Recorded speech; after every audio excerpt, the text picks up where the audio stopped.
Hello everyone. Welcome back to our channel. I'm truly grateful for your presence today.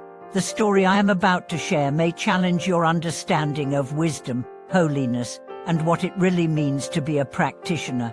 Imagine this: a monk who knew no scriptures, chanted no sutras, held no lectures, and didn't even remember his own name, is appointed as the national master by the emperor himself.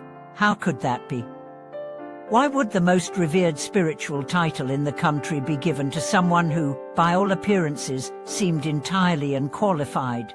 The answer lies not in the forms of practice, but in the essence of being. Today, we are going to journey through one of the most extraordinary true stories in Buddhist history, a story that completely redefines what it means to be enlightened, and offers each of us a profound message. You don't have to be perfect, you don't have to be scholarly, you don't have to look spiritual. You just have to be real. Let's go back in time to the Qing dynasty, to a small, quiet temple nestled in the mountains of Taipei. This was the Chai'an Temple, known only to a few locals and traveling monks. It wasn't grand, it wasn't rich. But one day, something remarkable happened. A mysterious figure appeared, a monk with no past, no name, no credentials. He didn't ask for food. He didn't speak of the Dharma. He simply stayed. What did he do? He swept floors. He chopped wood. He cooked meals, day after day, in silence.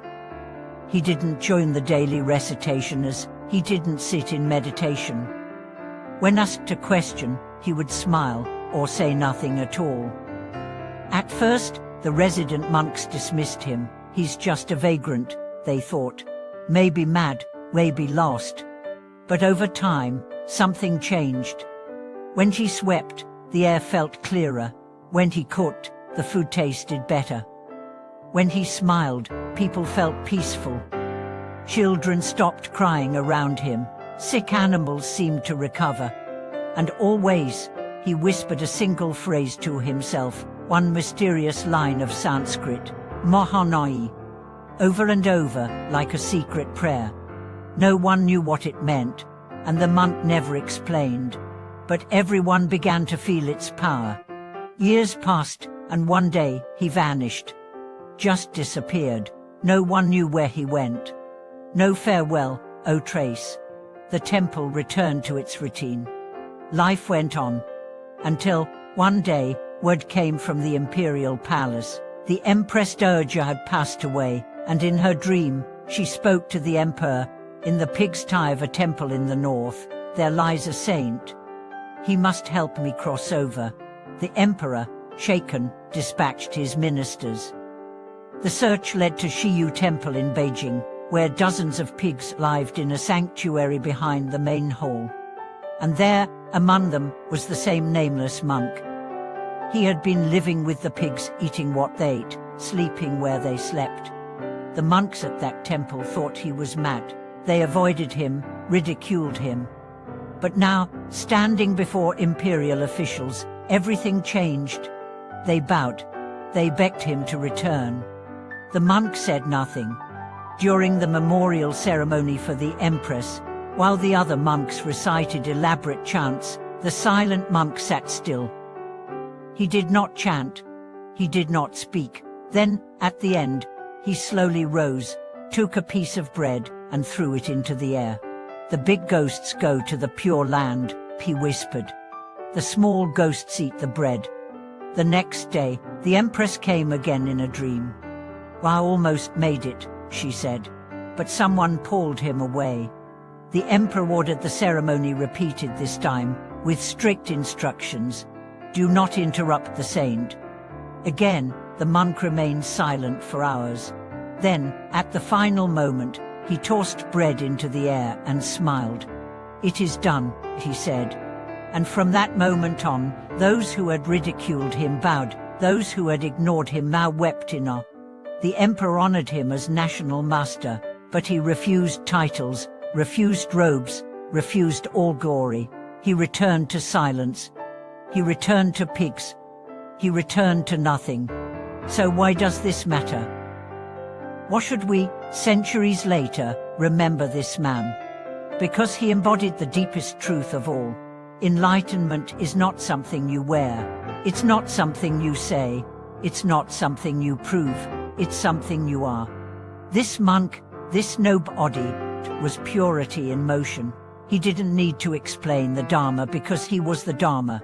He didn't need to recite sutras because his life was the sutra. He didn't teach with words. He taught with presence.